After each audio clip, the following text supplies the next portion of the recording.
Good morning, coach, or good afternoon, coach. How are you? I'm great. How are you, Rob? Can't be better, man. How's life down in South Florida? Well, it's tough down here. Sunny, light breeze, clear skies, 82 degrees. Life's good. Awesome. Well, we have a big show today. We have two-time Super Bowl champion and former Wolverine Alan Branch. And then we are joined by one of the finest offensive minds in NFL history, in Marty Mornhinweg. I had the chance to talk for a few minutes with Coach earlier today, and it was fantastic. Can't wait to get him on the show. We've got our picks coming up after Alan joins us, so you're going to want to stick around and hear what we have to say with respect to the game. Coach, it was a big day today in the college football world with some the last signing day, right? Yes, Did you happen to notice anything that came through today? not significant. Most of the main players were signed earlier in December, but this was just a period of time where guys are cleaning up their recruiting, finishing up their class. And so I don't think there was a lot of significance unless you know something I don't know. Well, Michigan got its man. They got the highest ranking last recruit. They added another five-star tackle today in Ty Highwood, who is the second five-star tackle they're adding with Bryce Underwood. So that's going to be an interesting season next year. Do you think offensive linemen as freshmen can start in the Big Ten? Not very often. It all depends. What's how they come in and how are they ready, what they've been doing. But a five-star kid may have a chance. It just depends. But I don't think you can count on them. I don't think you should plug them in and say they're playing right away. They've got to adjust to college. They've got to adjust to the new system, their new coaches. But they'll give them a chance to be in the two deep and make a contribution. But I've seen a few guys do it over time, but not a lot. So if someone signs today, Coach, when are they able to get on campus, and when does the coaching staff get their hands on them to get them into training and whatnot? More than likely, it's too late to get them in the spring semester. Most spring semesters started in January, so unless their school gave them a waiver to bring a guy in late, I know most of the schools I've worked at, 1 week after the semester starts is the latest you can enroll a kid in school. These major colleges can make exceptions, though they can do whatever they want. So, I mean, they could make an exception. Like now, a kid could come in maybe starting Monday and be 2 or 3 weeks behind. With classes online, they could do it, but it's not very often they do. So, the other piece is they got to graduate from high school. So, if they're still in high school, then obviously they can't enroll at Michigan and start taking classes, and you have to get your degree from your high school. So unless they graduated in December from high school, then there wouldn't be eligible either. Yeah, and how many schools are likely to grant a waiver? High schools like that. Well, they have a set rule for anybody, not just athletes, and then it depends on how far they want to push it. But traditionally they have a drop at date and they have a you know last day to enroll in a class date, and those dates are usually in stone unless somebody makes an exception for. And they usually keep that pretty quiet. So I mean, it can be done though. I mean, these big time programs, when there's $100 million, $200 million at stake, they can do pretty much what they want. So, what did you think of any of the latest coaching moves for Ohio State? Have you thought about or heard any rumors about who might be joining? They've got two big spots to fill. Yes, they do. The defensive coordinator left and went to a rival Penn State, and then they lost their offensive coordinator Chip Kelly out to the Vegas Raiders. They lost their offensive line coach to Arizona Cardinals. So those are three big positions. I mean, when you look at top three positions on a coaching staff, OC, DC, and offensive line would be your three biggest. They have to fill them all. I don't think they've filled any of them yet. So I think The, Ryan Day will take his time. I think he'll try to get the right people. I think he can afford to get the right people. Uh, so I think, that'll be a process that's going on. He probably gave the coaches off today after the signing day, said get out of here for a week to 10 days after going straight through and winning the national championship. So they're probably taking a break, and he'll probably spend that time rebuilding his staff. Yeah, I heard rumors Randy Bates out of Pitt for the defensive coordinator job at Ohio State is a candidate. I'm not sure if you've heard anything about that or you know much about Pitt's defense. No, I have heard that name. He and Randy have a history. Randy's been in the conference. As Northwestern is where Randy was. Not sure where he and Ryan coached together, but I know Randy's a really good coach. He's at Pitt, like you said. My son was a GA for him the past 2 years, so yeah, I'm pretty familiar with that situation. How likely is it, in your opinion, do you think that they can pull a big name at OC or DC from another school this late in the game? Oh, I think they can. I mean, Ohio State's a top 5 job in the country. I think they can go just about anywhere and try to find their guy, and they're not going to get priced out. I mean, Chip Kelly made $3 million. They're going to pay $3 million or more to get who they want, and nobody's making more than that in college football. So you're at the highest end of the food chain as far as a coordinator goes, and you're at a place where you're expected to win 12 to 14 games every year. It's a disappointment. So I think they'll get who they want. Yeah, and they certainly have their pick, and they, like you said, they have the resources to get just about anybody they want. So that's probably the most interesting thing with college football between now and what the spring practice. Now that signing day's over, it'll be interesting to see who they pull in. It really is. The thing that's different than the NFL is you can't go poach coordinators from other schools in the NFL. If they're under contract, they're locked in. There's no moving around when you're under contract in the NFL unless the team wants to get rid of you and gives you permission to move. I know a bunch of my friends who got blocked this year from moving in the NFL because they were under contract. So in college, even though you have a contract, you're not blocked from moving. You might have a buyout, but usually buyouts don't stop anybody because, once again, the resources are pretty plentiful at the top school. So if they want to pay the guy's buyout, they can. Yeah, I don't know. It's late in the game. It seems a bit unfair to Ohio State to have to be put in this position, but I guess those are the crosses in life you have to bear when you win the national championship and you're playing until late January, early February. Yeah, and this is uncharted waters because we played the national championship game much later. So the later you push the season, then the more you're into the second semester, you're into spring, and you're looking for coaches. Usually all the coaches were in place by January 10th. Maybe a few movements later in January.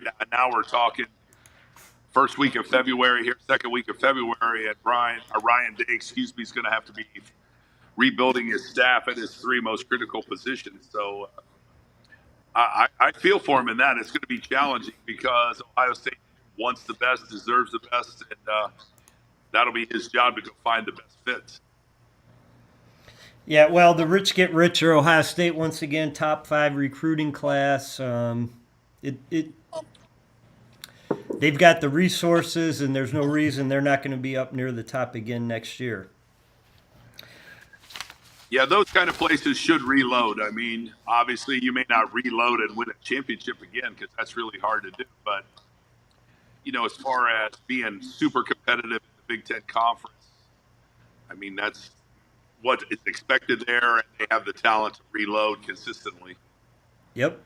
So while we wait for Mr. Branch, let's just talk a little bit about this upcoming game, the Super Bowl. I found a bunch of interesting trends that to me all point one direction. And I'll toss a couple of them out to you. All right, So, let's do it. so in the last 20 Super Bowls, the winner covered the spread 17 times. Okay. So when you look at that, the spread's only a point and a half here. So for Kansas City, it basically I think is going to come down to who has the ball last. If we look at the against the spread movement. Now, interestingly, historically, it's 29, 26, and 2, so it's far more even. Right. But the last 20 years, the winner has covered. So here's another interesting trend with respect to the Super Bowl. The team with the better record, right, the better seed, the higher seed, which in this case is Kansas City, has lost 12 of the last 14 and is on a 1-16 against the spread. Wow. Yeah. That's a nugget right there. Now you dug around and found a pretty good nugget there, but that's interesting. The higher seed, 216 and actually 2. There was two ties in there against the spread in the last 28 Super Bowls with 8 of even seeded teams. So obviously Kansas City as the number 1 and Philadelphia the number 2. So again, that points to a Philadelphia covering. Yeah, if you want to follow those analytics, then yeah, that would lead you to want to go with the Eagles based on those tendencies. Um, what other ones have you come up with? Like, you got any other good ones? Those are nice little nuggets. Underdogs in the Super Bowl own a 17-6 against the spread record over the last 23 years, including 13-4 in the last 7. Wow. So once again, it plays to the Eagles. Once again, it points to the Eagles. Teams that allowed fewer points per game during the regular season have gone 8-1 straight up and 7-2 against the spread in the last 9 Super Bowls. Philadelphia once again holds about a 1.6 per game average better than Kansas City. So they're giving up 17-8 a game, Kansas City 19-2 a game. Another interesting stat. And again, pointing to Philadelphia. Now, Yeah. I'm going to give you a. Go ahead. Go ahead. No, I didn't mean to interrupt you. No, I was just going to throw in there that there's going to be a lot of stats, I think, that lead to Philadelphia. The wild card is Patrick Mahomes. He seems to defy the odds. He wears that Superman cape. So it'll be interesting to see if he's the equalizer or not. But the analytics would lead you to believe that Philadelphia should be, be the pick for you. Now, here's something that's interesting. One would think that the team that holds the edge in average yards per game would have a better record in the Super Bowl. But that's not true. It's pretty much split evenly on that. So the ability to gain more yards throughout the season or more prolific offense isn't what points to a winner in the Super Bowl. Even in that case, Philadelphia holds a big edge, 367.2 yards a game to 327.6. So even if it's a slight edge, again, it's pointing to Philadelphia. But here are 4 factors that I think ring true. And in fact, I'm going to give you 4 statistics that teams are 40-6 straight up and 36-9 with 1 tie against the spread if they win these 4 areas. Okay. rushing yards. I know that one's near and dear to the coach's heart. Passing yards per attempt, turnovers, and time of possession. So when you step back and you look at those rushing yards, turnovers, and time of possession, it would seem to be the team that can obviously run the ball better, controls the clock. They don't pass as much. They reduce their risk for turnovers. And again, Philadelphia holds the edge in all four of those categories, Wow.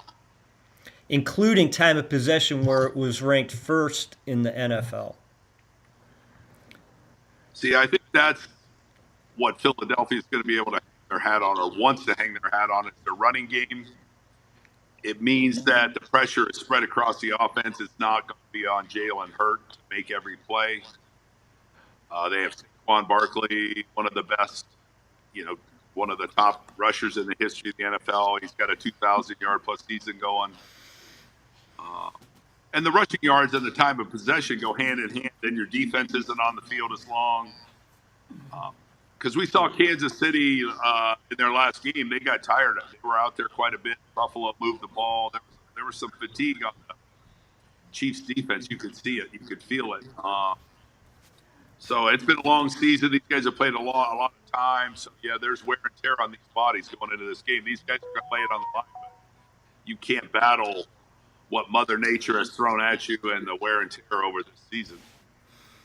Well, here's the other thing on that. When you couple the rushing yards, the turnovers, time of possession, and then passing yards per attempt.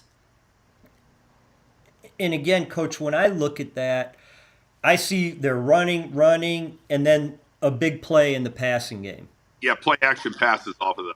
Yeah, exactly. That's what that tells me. Those stats tell me you run the ball, and then you play action pass.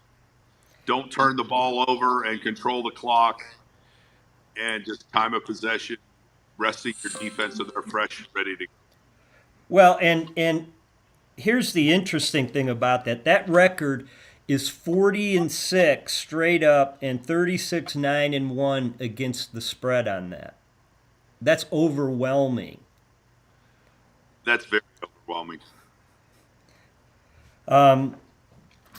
How does Kansas City compete in those areas? Obviously, turnovers.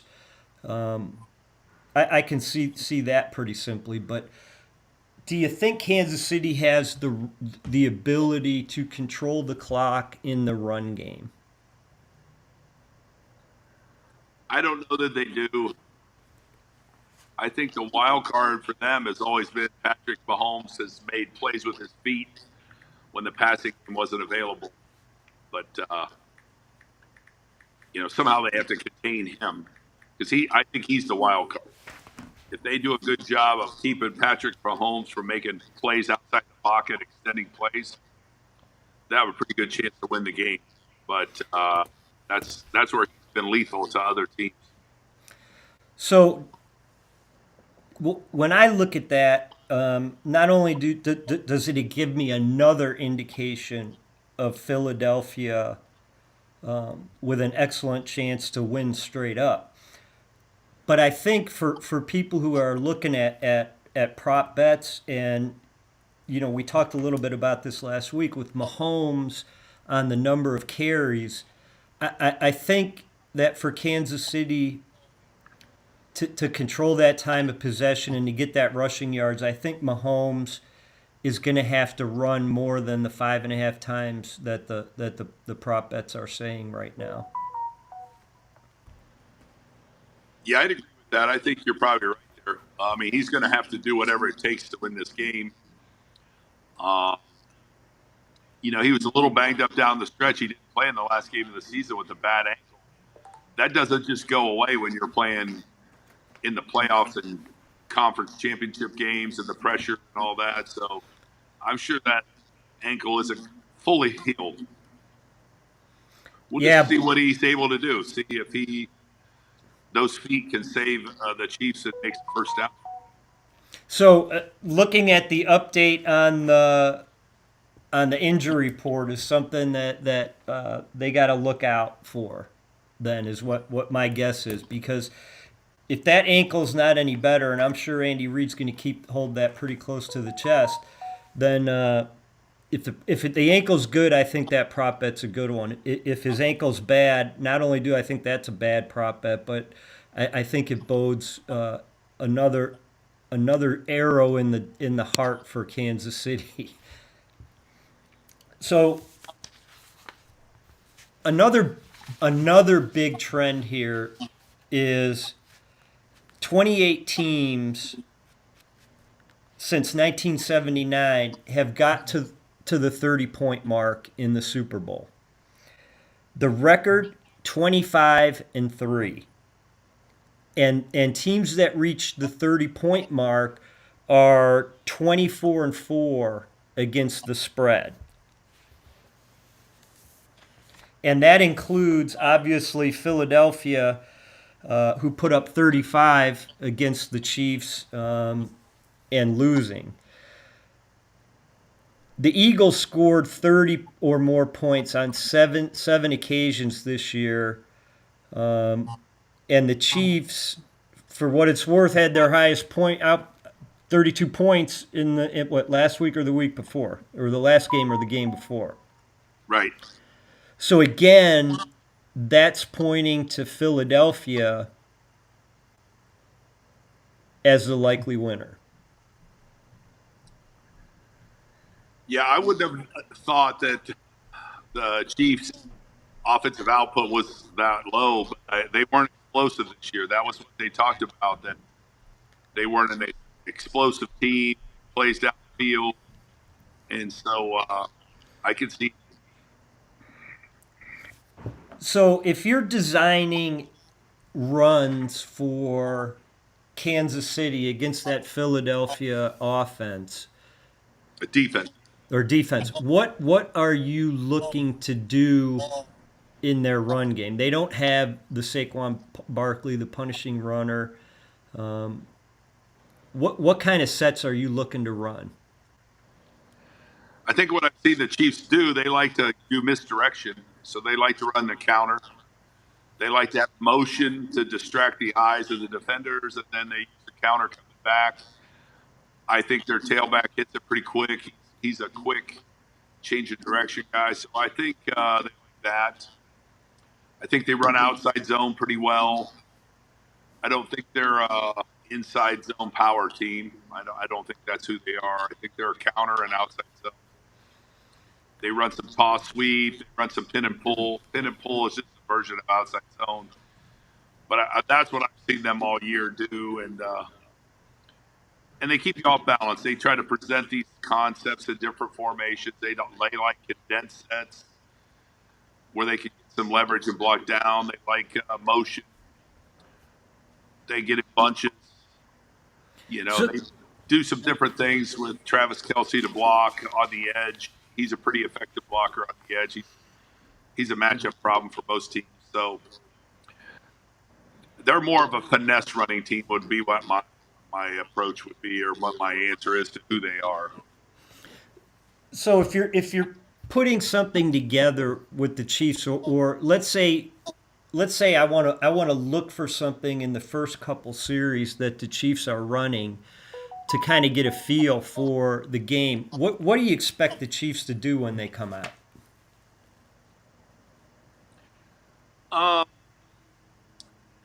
Andy Reid will show them a bunch of different formations. He'll show them a bunch of different motions. They'll try to probe what we call probe the defense. When I say probe the defense, they're gonna just kind of see if they get a feel for what they're thinking, like how they want to play 3x1 sets, 2x2 sets, how they want to play condensed sets. So there's a lot of different things. But probing means they're going to be running good concepts that they like and trying to get a beat on what Vic Fangio wants to do. Vic's really good on defense. He's a really exceptional defensive coordinator. So I think it'll be an interesting chess match between Matt Nagy, who's the offensive coordinator of the Chiefs, Andy Reid, and then Vic Fangio. That'll be a really interesting piece. Awesome. Coach, Mr. Alan Branch has joined us, I see and that. I'd like to welcome you, Alan. Your resume needs no discussion. Two-time Super Bowl champ, of course. A vaunted Wolverine. So, welcome to our show. Love to have you. Appreciate it. I appreciate being here. How you doing today? I can't complain. Just doing my everyday thing, chasing these kids around, taking them to school, coaching and whatnot. I have to tell you, from somebody who is blessed with second string athletic skills on a good day, you have lived a life that sports fans fantasize about. I mean, you ran out onto the field of the Rose Bowl twice. You had one hell of a game at the Shoe. You touched the banner at the Big House, and you played in a couple Super Bowls. Did you ever think coming out of Mexico that you would be able to do all those things? I definitely did not think I was going to be doing anything like that coming out of New Mexico. Just hanging out with my friends and everything growing up. It was a long shot of a dream where it wasn't even like a realistic dream. It was just kind of one of those, it would be nice if it happened, but never really believing in it. But, getting to college was a big goal of mine. So that was pretty much the reality of my situation at that point. Well, a lot of work went in to get you there, right? I mean, you were a workout fanatic in high school. Is that accurate to say?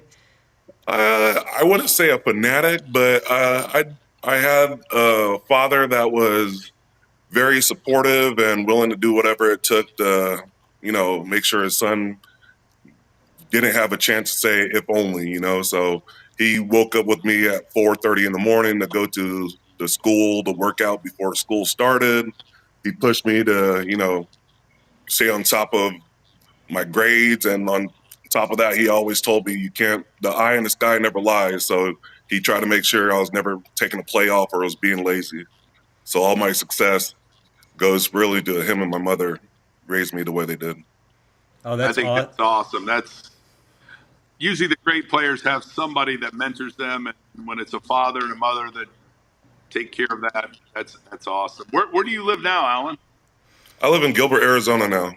Oh, beautiful. Okay. There's So been a few Super Bowls out there. Yeah, been a couple. let me tell you. Let me ask you, Alan. You know, you win the championship, the AFC championship, right? How much time do you guys get to savor that and enjoy it before a suit comes up to you with a schedule? I think it was a little different than the two places, So Arizona, we weren't expecting to get a chance to go to the Super Bowl, so we had a little bit more time to, let it sink in and celebrate. But under, Bill and the Patriot way, we're there already, thinking about the game, and it wasn't too much celebrating. It was like, good job in the locker room. But by the time you made it home, our thoughts and all our attention was already on the next game. So, from a fan's perspective, very different than the athlete. What's the schedule like when you're prepping for that Super Bowl? How much practice time is there? How much media time? How much free time? Oh my goodness, there's no free time really. Uh, I would say media time for sure is at least an hour, if not an hour and a half to two, depending on how big of a name you are. And thank goodness I wasn't that needed, but I was just enough where some people wanted to talk to me. But I would say most of that time, especially with the New England Patriots, the whole day went into preparation, you know, practice. It wasn't crazy physical practice. It was more so we wanted to know every aspect of their game and what they could do and, come at them with different looks. So, what's different about the 2 week prep for the Super Bowl that maybe you could talk to us about? Because obviously, that's not the normal routine in the NFL. You're playing back to back weeks. You have one bye week in a 16, 17 week season. Now, you've got 2 weeks to prepare for a big game. How was that different? Honestly, it wasn't too different. Just especially with the New England, with the Patriots, they treat it like it's a normal week. It's just you acted like you're playing that weekend almost. You know, like you might have a extra day off. So instead of going to work on, Monday, having your day off Tuesday, you might go in on Wednesday and we're practicing straight through. Right. And depending on when we actually got to the Super Bowl location, it was pretty much like any other day. Yeah, because they traveled on Sunday, the teams to New Orleans, and then Monday was media day. How was that for you, media day? Media day was a lot, just because they always try to make it a special event for the players and fans, and trying to make it a big deal where when you come in, and I know my last one, they had like all the players coming in, like we're coming off a stage and all kinds of stuff getting announced and all that. So they just try to make it a fun time for you, but you just try to keep yourself busy and not get too bored while all the big name players are getting interviewed the whole time. Yeah. You've been around a few of those guys, so yeah, they it's been around a couple. So, Jack Ham, years ago, the Super Bowl was in New Orleans, as it is this year. He actually had to go to Coach Noll to ask Coach Noll to put a curfew in because they were out partying so hard. I mean, do you guys have any free time like that at all during the week? No, there's no partying, I would, if someone even said the word party, I'm sure they would have been reprimanded or got their head chewed off for sure. There's no one even, I don't even think anyone would have murmured the word party in anyone's presence on that team. All right, I got to ask. You're almost like a jury sequestered for that week, it sounds like. I mean, do you get to spend your family, your wife? How does that work? Oh, like who do you pick to go? No, not who you pick to go, but I mean, do you get to spend time with your wife? I mean, is she? Oh no, you spend maybe an hour, maybe you get a dinner. I know in Houston, the family's hotel was about a mile down the road from the team hotel. So I always used to I actually always went over there and skateboarded all the way to the team hotel. And I would see the wife and kids for about 40 minutes and come back and make it right before, either curfew or the next meeting or what have you. But there wasn't very much time. I know in Minnesota, I got to take my kids to the indoor mall one time, and I think that was the only time I spent with the whole family like that too. So, skateboarding, you had, I think, 2 secret weapons in your career, and skateboarding was one of them. How'd you get interested in skateboarding? Being from New Mexico, you're into anything, anything that's entertaining. We didn't have a huge football or basketball presence. We didn't have any huge, NFL or NBA team. So we followed the Lobos, the college team there, and a lot of times you just did what your friends had around, and I'll be skateboarding, BMX biking, breakdancing. I did some breakdancing growing up. Well, and Toby, I've done it all, man. Toby, can you pull that clip up of the sideline there?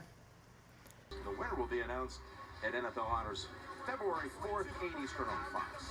Wow, look at Alan Branch can stop the run. It's Albuquerque, but it might as well be. It's like 5 minutes off of Albuquerque. Yeah. So on the dancing, you took dancing pretty seriously, right? Not serious. It was more so just time where I could hang out with my friends and do silly stuff. You know what I mean? Like it was either dancing or skateboarding, so one or the other. Are you teaching your daughters either of those?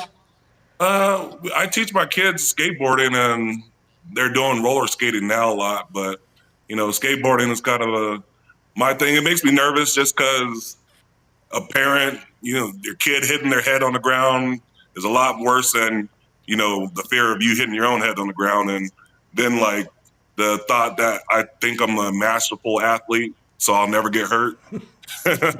So I guess putting that on my kids is hard to do. So I teach them a little bit at a time, but not at all. Especially because that Houston trip when I was skateboarding, I had the worst wipeout of my whole life. And for that game, I was actually recovering from like a huge wipeout. I'm telling you, it was the worst wipeout I ever had. I thought I broke my wrist. My knee was hurt. Like it was bad. I had to tape myself up good just to be okay to play in that game. Contracts now would have something written in there, right? That you can't engage in sports like that? I mean, they didn't too. I mean, they didn't see it happen. The only person that saw it happen was Danny Amendola. And I just hear, oh, crap. He may have cussed a little bit. He just starts sprinting down the sidewalk on the main road. And I get up because all my stuff went flying everywhere. So I get up, picking all my stuff up. Danny comes running down, asking if I'm okay. And then there's a lady at the bus stop asking if I'm okay. And I'm limping, holding my arm. I was worried that I wasn't going to be able to play the next day because the Super Bowl was the next day, the very next day. The worst wipeout that I ever had in my life happened the day before the Super Bowl. Were you thinking you had to go tell Coach? No. Are you crazy? No. Hell no. Hell no. Well, that's motivation to get you good. Oh, what? The motivation was there's no way possible. I'm going to tell a coach that I'm not going to be able to play a game because I had a wipe out of my skateboard the day before a Super Bowl. So definitely not. Awesome. How'd you get the nickname Tree? For obviously purposes, I guess. Well, everybody when I was growing up, they said I was too big to be a branch. I had to be the whole tree. So that kind of stuck. How'd you go from New Mexico to Ann Arbor? Now, both my parents are originally from Detroit. So, yeah, they went to Northern High School. Interesting. And that makes sense. Yeah. They both came from big families. So Coach Belichick going to college football now after 30 years in the NFL. You said what? Coach Belichick headed to college football now and going to, after his whole career was in the NFL, now he's a head coach at college. It's going to be interesting. I'm super interested to see what's going to happen with that. I'm very interested, just because college football, all the football world is really interested to see how that's going. Yeah, you're bringing an old school mind to a new brand of college football, so we'll see. The way they're paying the players now and the salary, they don't have a salary cap, but they have general managers and they have a collective NIL pool. I mean, it's a lot like pro football without the contracts and some of that stuff. But that's very true. But at the same time, the younger kids nowadays may be a little bit more, for lack of better words, a little bit more of a diva. Some of these kids you got more divas than you used to back in the day, I feel. But I'm not saying it's a bad thing. It's just going to be something to deal with. That's for sure. Well, the diva part makes it complicated because if they get upset with you because you get upset with them, they just transfer. Exactly. See, that's the part that's different, where in the NFL, you can get mad at your head coach, but you can't just go to another team in the offseason unless your contract allows that. In college, you can go twice a year to transfer twice a year. Yeah, that's crazy. It's a different day and age, but we'll see. I mean... Well, Alan, let me ask you this. These kids are going to be in for a new type of style of coaching, that's for sure. I mean, I had to know what some of the offensive linemen's favorite food was in some of the meetings. So, I don't know if these kids are ready for that type of commitment. Let me ask you this. So, you go to Michigan, those teams, do you keep in touch with any of those guys? I keep in touch with my roommate. I talk to Mike Hart here and there sporadically. He was coaching at Michigan the year before last. Only a few, not too many. What sports are you coaching with your daughters right now? I coach soccer, for my son and basketball for 2 of my girls and my son too. And you would describe yourself as an Belichick or anti-Belichick type coach? So when you say Belichick or anti-Belichick, you could actually put those two. You could put him and Lloyd Carr in the same box. To me, those two you could put it interchangeable, and they'll be the same exact coach, probably cussing you out the same exact way, almost like they're both the same type of coach. So I wouldn't say I'm anti, but I have my own spot within the doghouse. Like nobody's laid in my bed in the doghouse. I love being around Bill and Lloyd, but I'm a type of guy that likes to have fun. So I like to poke people on the side a little bit just to get a little rise out of them. And the thing that made it worth it was you'd see Bill smile a little bit, like quiver in the side of his lips, smiling and whatnot, trying to hold it down. So And you know those you are the got times him. that made it worth it. Just mess with them as much as possible. There you go. And what style of coach are you now? Are you jiving the kids and giving them a little hard time and Dude, if we coach anything like No, Bill that's what I or mean. what we used to get, how we used to get coached back in the day, I mean, you get suspended or they'll take a team away from you quick. So, No, I no, mean, I I just try to didn't. make it as fun as possible. And what I do is make sure they're in shape because a lot of these coaches, I mean, their teams get tired quick. So my kids run all day. Good stuff. That's good. While we talk about them, let me shout out the Lady Lakers, the Lakers basketball team too. Oh yeah, and the Golden State Warriors, my other girls' basketball team. Those are the teams they play on. Yeah, and my older daughter, she actually plays for a club soccer team. She's doing a great job, but they're kind of in between playing right now. Awesome. What else do you like to do in your off time, Alan? Honestly, coaching takes about most of it. I like coaching. Like I said, I'm coaching 3 different sports, and just seeing the kids get better with each season passing is awesome. I was coaching. I wouldn't call it coaching. It was more so training defensive line, like guys that just live around the neighborhood. I don't even charge them. I don't charge them just because that means I get to yell at them and do whatever I want to do without having to worry about someone coming back and be like, "You can't do that." Well, I'm doing it for free, my friend. So you could just leave. But I've been training some high school kids, trying to get them ready for the season, and seeing their growth has been pretty awesome too. I don't think I could actually coach a football team. I could only see myself doing like training for a specific defensive line position. You know what I mean? Yeah, sure. So, But it is fun to help kids get better. Isn't that why you coach, is to watch people grow as a player and watch For it? sure. And when you see things connect in a kid's brain and they try not to smile, but they just can't help it but smile, that's probably like my most favorite aspect of coaching. Just seeing them like understand, like, oh, that's what he means. So with me, like all the parents that I see me coach the kids, they see me saying things over and over again, but trying to say it in a different way a million times over until they try to understand. And honestly, all my parents, I have a great group of parents that let me coach the way I want to coach. And it's a ball. I love doing what I'm doing right now. That's Hey, good.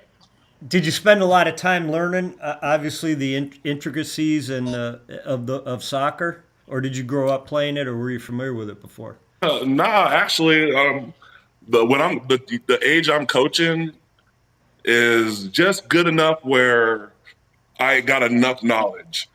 So I know everybody's not supposed to be bunched together running up the ball. So I keep them spread out. And I'll be like, hey, don't pass this line.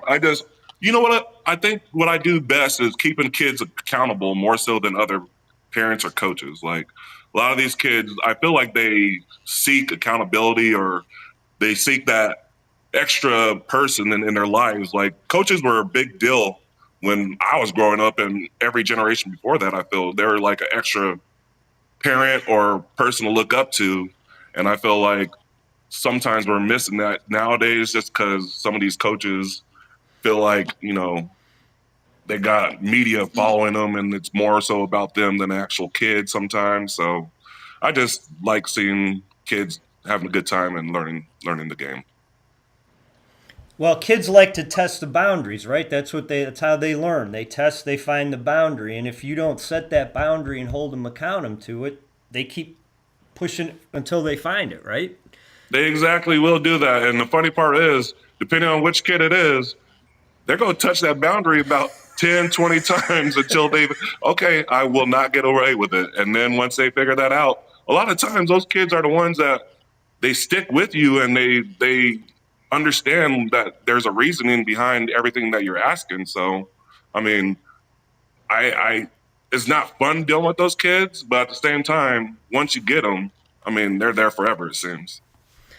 So if we can flip back and if you could set up the big play you had in the Super Bowl that really, in my opinion, led to the victory. And Toby, if you could cue up that play, set the stage for us, Alan. So are you talking about the fumble recovery, I'm assuming? Absolutely, yep. So on that play, I remember I think Hightower was on the outside and I was doing a rush, and like every time when I'm a 3 technique, I try doing a move, but I got stopped pretty quick just because, my first initial move didn't work. So after I got initially stopped, I started doing a bull rush towards the middle, trying to get my hands up for a deflection. But then I saw Hightower, he just out of nowhere got a piece of the ball or did he hit the ball or he hit the quarterback? I forgot what it was, but I just saw the ball just kind of poke out behind the guy that was trying to block me. So I try to not get too much attention to the ball, but try to get there at the same time so I could get there first. So he saw it.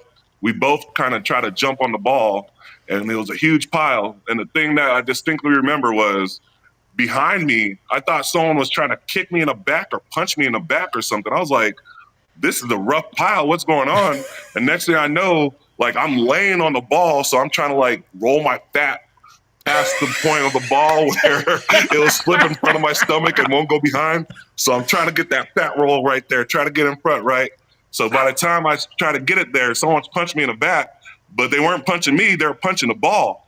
So next thing I know, I got the ball on the breadbasket. I looked behind me, and it was Rob Ninkovich. He saw that I was laying on the ball, and he started punching the ball to get it on the front side of me, so no one was able to grab the ball from behind and rip it out. Unbelievable. What was the emotion like when you grabbed that ball? Can you play that, Toby? It was just straight exhilaration, just because for some reason in that game, no matter how bad we're losing, the defense, we just looked at each other and we're just like, bruh, it's not over. We got Tom Brady on the other side. Let's just make sure for the rest of this game, we do what we can to get the offense a chance to get us back in this game. We knew that it was probably hard for them to do it, but we knew that we just had to give them a chance. And once we thought like that, we just started getting stops and the offense started putting points up like crazy. When did you know you had it? Was that the point once you came off the field with that ball, you were confident that the team was? I was pretty confident at that point that things were going to go in our favor once I was running off the field with that ball. So, Alan, did you ever play with Mike Vrabel, the new head coach of the Patriots? I have never played with him. I played against him as a coach, that's all. Yeah, I got Eric Rowe was on those teams with you, wasn't he? Eric Rowe was on my team, yeah. Yeah, we had him on one of our sister shows last night, man. He was unbelievable.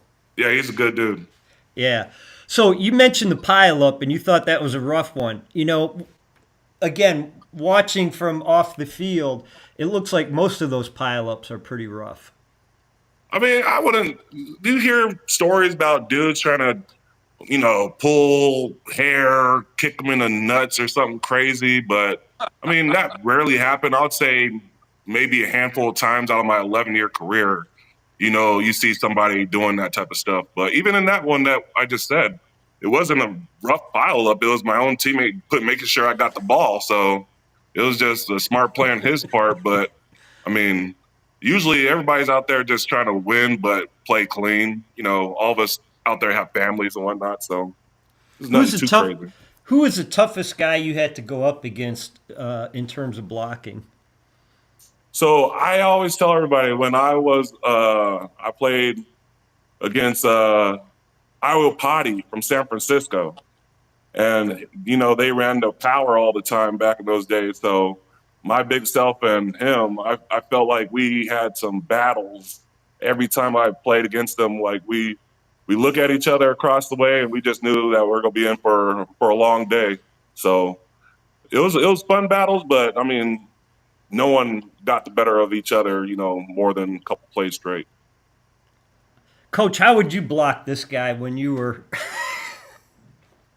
You have to double team him. Yeah, every play. That was a story of my life.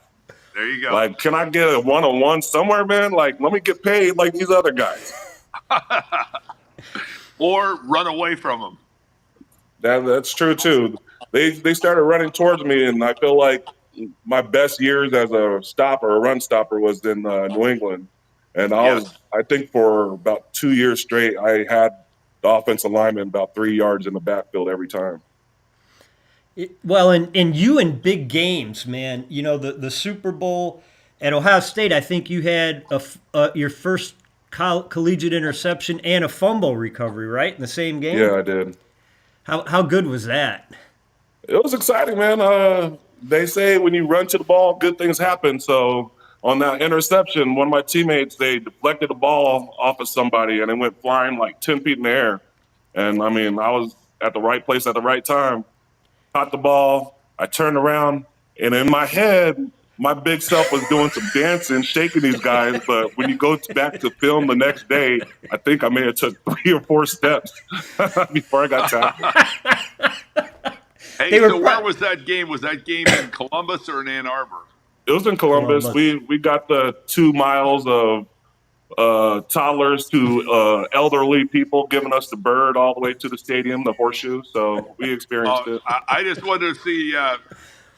It's fun to win there, but boy, it's tough getting in and out of there now. Hey, dude. First of all, let's not be disrespectful, man. You're rubbing in some salty wounds. I never got a win against Ohio State. They take you through the back roads to get into the stadium, and you got everybody lined up and their brother flipping you off and yelling, and it's something. But you didn't. Can't hear you. Oh, my bad. I pressed the mute button. There you go. So I said it would be nice if we got a win there. So it'll be worth getting the bird from all those people. But I never got a win against Ohio State, so that kind of sucked. 2 Rose Bowls, though, right? Yeah, you played in 2 Rose Bowls. No Rose Bowl wins, so that's just as bad also. So you can understand the Ohio State argument that, we won the national championship, but we didn't beat Michigan this year. Oh, yeah, I can definitely understand. It's something about you want to beat, the big rival. Well, Alan, I really appreciate you coming on and just talking about your career and the enjoyment you had playing. I envy you, not just for everything that you got to do on the football field, but, great family, great kids. You got the ability to coach them. Man, I wish you the best. I appreciate it, man. I just try to live a life like a normal person, like try to go out here and be the best person that I could be in this community. And, I don't feel like I'm any more special than the next guy. So I'm just appreciative that someone still remembers me and wants to get my side of things. So I appreciate you guys reaching out, man. Well, you are special. We appreciate you, man. It's great to be around a humble star athlete like you that's done things at the college and pro level, and keep being a good dad, because the biggest legacy you can leave is for your kids, Yeah, I mean, that's the most important thing in my life. So, and being a role model for all, same thought process, they're good with me. And being a role model for all those kids and the parents too. Really, you're serving a role model for both of them. Yeah, I do have to settle some of these parents down, man. They want to go on the court and start causing problems sometimes, but Oh, it's I all in bet. good fun. I can't imagine any of them once they see you coming. Okay, that's fine. I could live with it. Yeah, it's usually the guys they'll go like that, but the ladies, woo, they're the tough women out there, man. You better watch out. They Yeah. don't play Amen, about their man. kids. Mama bear don't play. No. Amen. No. All right, Alan, I wish you the best. And again, thanks for coming on. Oh, wait, I got one thing I got to show you. I don't know where I got this, but it is the strangest football card I may have ever seen. And I don't know if you can Oh see yeah, this. It says it's a card, but printed on it, it says no autograph. It's your rookie card, and it's that's weird. embossed. Yeah, it's embossed with the no autograph. No idea where I got it, but I've always kept it because I'm like, that has to be the strangest card. It says printed, no autograph. Like it's Yeah, printed on there. it's Huh. embossed on there. That's weird because I've signed a bunch of those ones. They just they knew they didn't want my stuff, huh? I don't know if you want it as a memorabilia, I'll send it to you. I just thought it was the oddest thing I've seen on a card. Oh man, that's hilarious. Well, if you can keep it, man. I got a couple of those ones. Maybe something happens and I make something big, and you can say I got that kid's autograph that no one else ever has. There you go, brother. I appreciate you. Thank you so much again, and I wish you the best. All right, appreciate it. Thanks. All right. Bye. Bye All right, bye. thanks for being with us. Thank you. Thank you. Boy, you hit the nail on the head, Ed. A humble guy. I love the fact that he's coaching the kids and giving direction to them. I wish I had coaches like that growing up. Oh my gosh, the impact he can make in his community around with those kids he's training, and he's doing it for free just to help them improve and reach their goals. And the example he sets to his own kids and his family and the kids in the neighborhood, that's tremendous. But I think that's part of the legacy of him being a Michigan man. I mean, he grew up around a quality institution. He was well trained by Lloyd Carr and the staff. He was And around his quality people in the National Football League, and they all helped shape his life. Along with, he said the impact his parents had on helping him get to college and helping him reach his goals. So he's a blessed guy, and he took advantage of the blessings he has physically and people around him, and has done some great stuff. And it's great to hear what he's doing now. I'm just happy that we got to have him on the show, and I got to know a little bit more about him. Yeah, well, I'll tell you, there's a lot of kids are going to bed at night wishing they could play in a Super Bowl, and not only did he play in the Super Bowl, but he had probably one of the biggest plays, certainly in that game. But I mean, that changed the tide there for the Patriots, and I think they all owe him a lot for that play. Oh, no doubt. All these big games come down to one or two plays, and who makes them and who doesn't make them. Yep. A lot of times determines, and they always say that wasn't one play. Sometimes it is one play. Yes, it is. Anyway, we've got to go to a break. We've got Marty Mornhinweg coming up, one of the finest offensive coordinators in NFL history. Can't wait to talk to him, Coach. I can't wait to actually just listen to you two talk. So we're going to go to break. Join Bet365 now and discover the power of the world's favorite sportsbook. Watch thousands of live games, build your own bet. You can even bet on games while they're still being played. Seriously. And if you can't watch the games live, we'll alert you of any changes. Nice. We're the world's favorite sportsbook, and this is no ordinary betting app. Your fantasy sports fantasies are about to come true. Sleeper is the easiest and most social way to play fantasy sports with your friends and rivals. Dad, Connor keeps kicking my For the love of Mike, can I have 5 minutes? Draft your team, chat in the app, and live your fantasy sports fantasy. Available on the App Store and Google Play. Sleeper, what's your fantasy?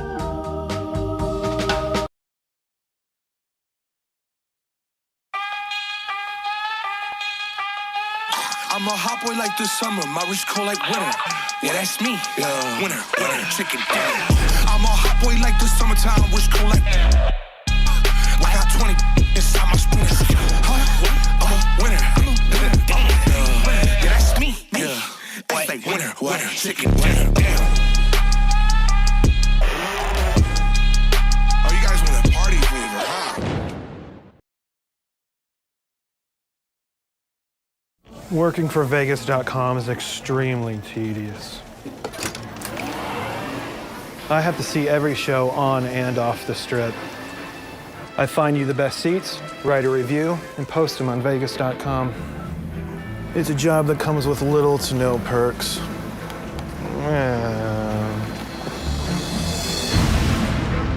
Rooms, show tickets, air hotel packages, tours, and more. Vegas.com. Do Vegas right. What if all you need to create a video is an idea?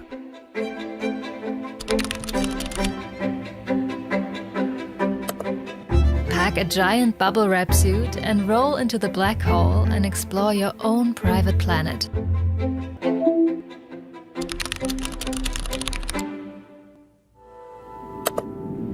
A giant bubble wrap suit, you'll see, will protect you from gravity's glee.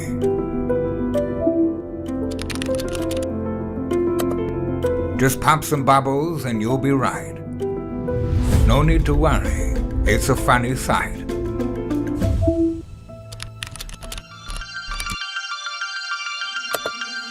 Imagine waking up to the sound of space-time being distorted each day. It's a once-in-a-lifetime opportunity.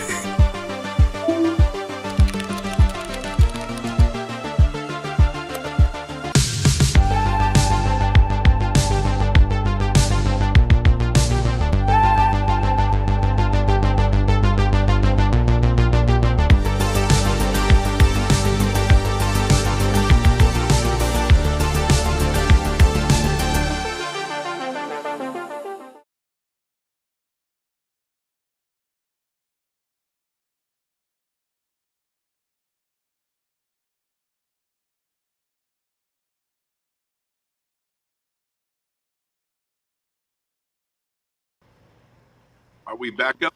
We're back up live, Ed. How would you have liked to have to block Alan Branch? That would have been a full-time job trying to block that young man back in his heyday. I liked what he said. My goal was to knock him back in the backfield, the offensive line, a couple yards. I mean, when that happens, nothing good's going on offense. Guys like him can knock the offensive line a couple yards back. Wow. Tough day at the office there. And I bet he had fun playing. I bet he was fun to be around. I could tell by his personality that he enjoyed the game. He enjoyed his teammates. So I'm sure that locker room and that defensive line room and just defensively, those guys had a blast together. Yeah, that I would have loved to have been a fly on the wall in some of those rooms.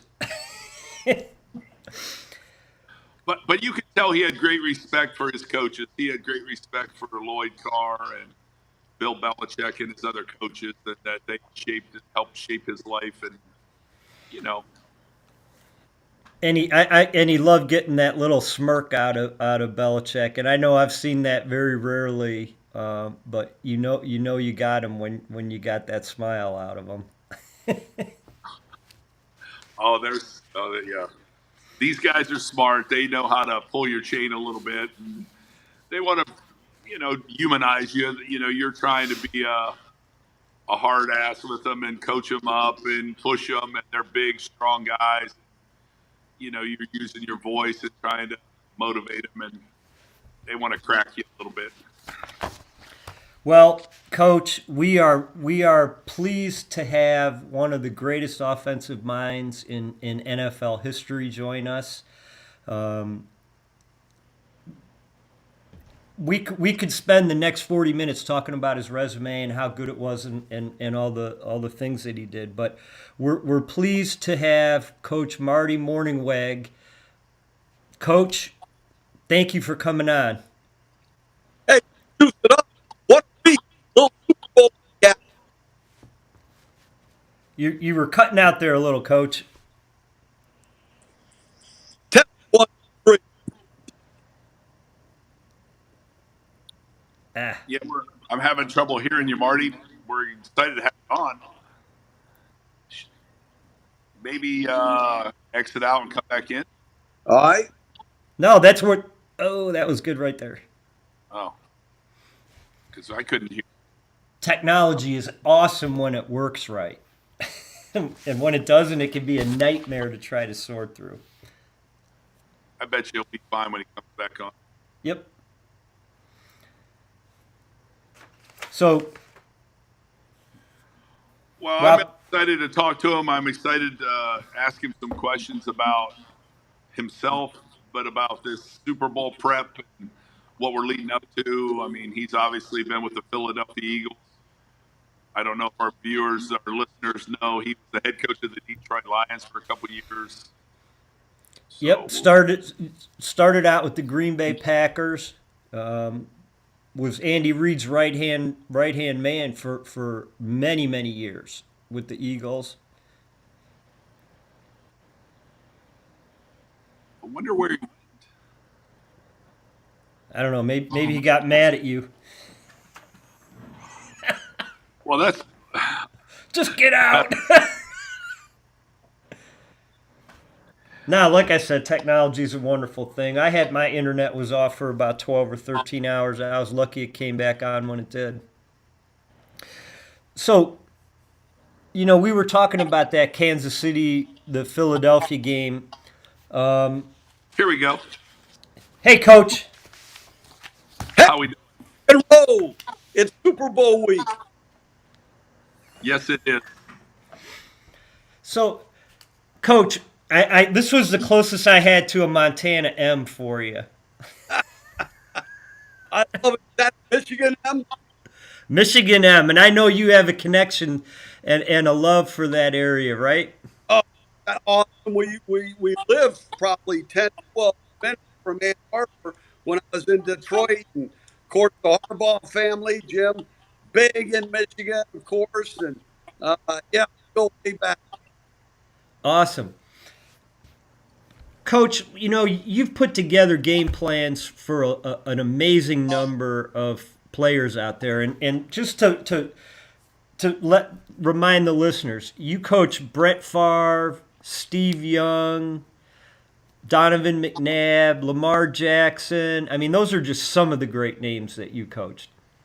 Yeah, Neil Smith, James Burke, Nick Holt, Jeff Garcia, Pro Bowl second year. That makes me old, I think.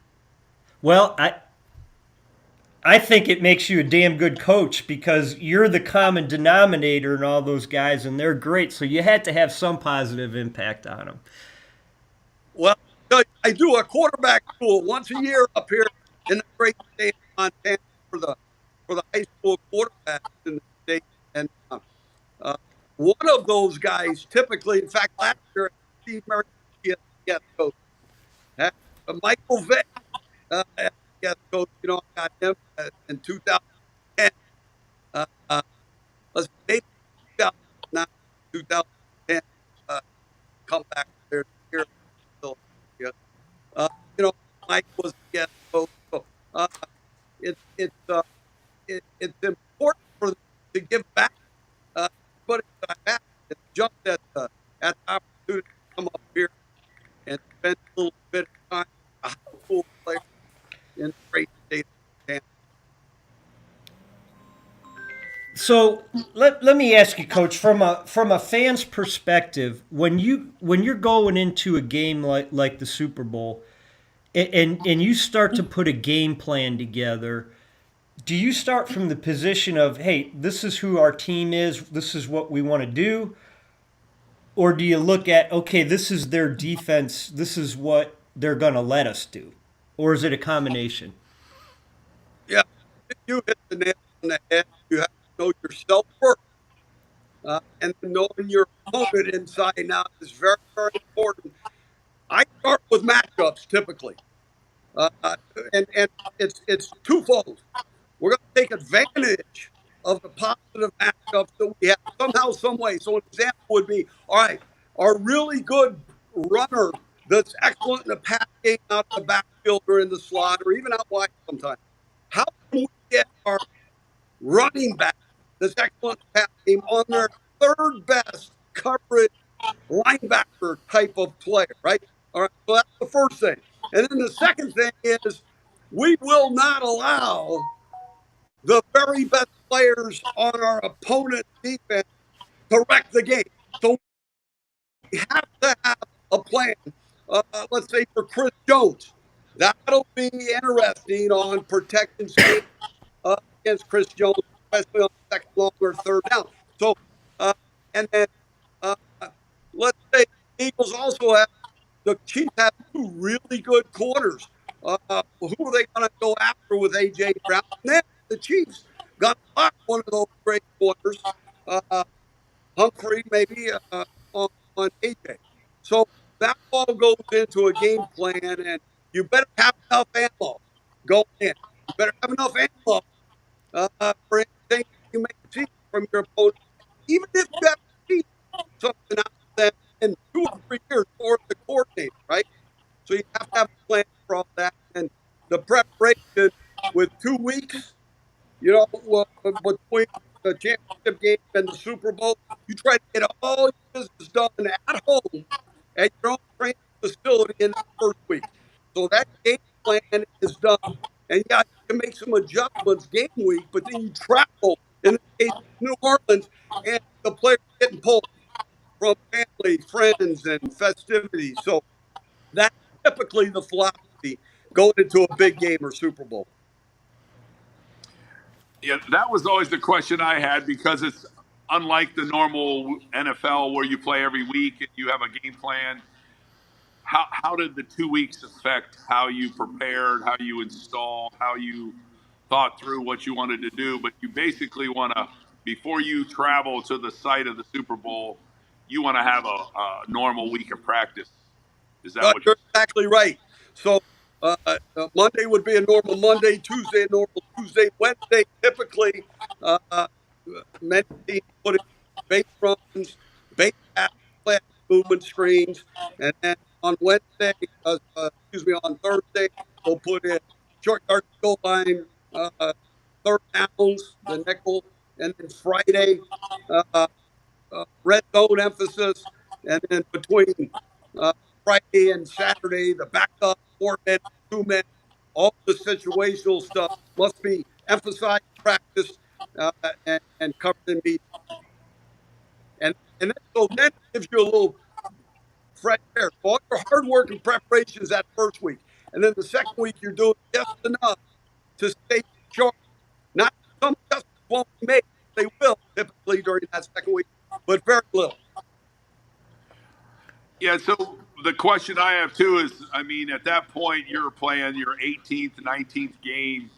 How much did you hit that week? How much did you go in pads, or was it really just high-speed run-throughs, timing, but probably limited contact as you get prepared for that Super Bowl week? That's a good point. I will tell you, it depends on the head coach and what his personality is. I remember in 19, it would have been 90, the year of 96, it would have been 97 Super Bowl. We had no pads that week. No pads leading up to the Super Bowl. It was all just enough to stay sharp. But we were playing the New England Patriots, coached by the great Bill Parcells. They were on Wednesday of Super Bowl week. So it just depends on the personality of the head coach and what he wants to emphasize. And it works. Both ways work.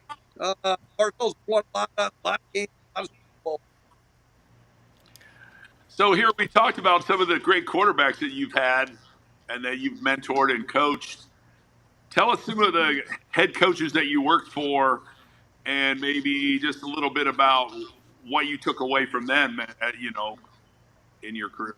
Yeah, Mike Boomer was the first head coach. I played high school football. Mike drafted when I was I was fortunate because he drafted when I was maybe 14 years old, taught me how to play the quarterback position in high school.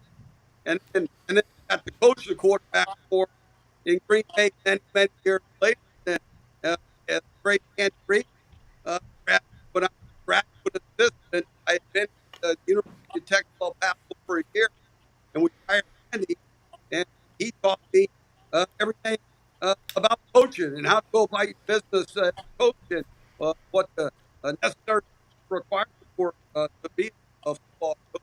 And Andy and I coached what, I believe, 4 different places together. Coached for more than a decade. But I went from Green Bay to San Francisco. Steve Merritt, who I just saw the other day, he's up in Whitefish, Montana. He just finished a beautiful, gorgeous house up there in the mountains. And then Andy Reid, and Rex Ryan, and then John Harbaugh, and his quarterback. I got to coach Lamar as a rookie. His quarterback, Lamar Jackson. The next challenge for him is to not only get to a Super Bowl, but go win one. Now, he and Josh Allen have to go through Patrick Mahomes to do that. So that will be, let's say, another decade-long tussle going on in the National Football League there. Well, one thing about you, Coach, that if you go back and you look through the teams the offenses that you coordinated, one year number one in pass, a couple years later number one in the run, and so when you coach Brett Favre and you coach Steve Young, how different was it with those two, for example? Hey, I will tell you, Brett and Steve, both first ballot Hall of Famers, but quite different, both on and off the field in many different ways. I had Brett Favre. See how close they're connected. I got both names. But Brett Favre got when he was fairly young and just hit. And Steve Young got sort of had great years sort of at the end of his career. When I was coaching him, much different. So yeah, every quarterback, even if they're in that same umbrella as far as style, every quarterback is different from each other. So you need to coach them individual specifically. So and look, all those quarterbacks have great strengths, but they're different strengths from each other. So put them in those positions where they can really take advantage of the great strengths. So one of the things that's obviously playing in Super Bowls is a big deal. How the quarterback plays is going to be a big deal in this game. How do you manage their emotions, and how do you get them to the game confident without being too tense? And how do you kind of, and I know there's some psychology in that, and every guy's different, but I mean, do you have a thought about, because if they go into that game and they're tight and they're stressing about they're not going to be playing loose, and the reason they got to the Super Bowl is probably your quarterback played really well all year. That's true, right? I would debate anybody that quarterback position is the most important position, quite possibly in sports. Yes, but because he plays at a high level, and he's top 5, 8 quarterback, you have a chance to win. That rarely doesn't go where your quarterback plays very well and the game. Big game. I thought, look, both of these quarterbacks. Hurt got coached as a rookie. I go inside out, and he's been. Both those guys have been in these big games. Now, Mahomes have been in a few more, but are you telling me that the championship game not a game? No, that's a big ball game, right? The divisional round, he plays the game. It's a huge game. Now, the Super Bowl with a little bit more bells and whistles, right? So, big game. First of all, with all positions, but especially the quarterback position, double, triple check a little detail.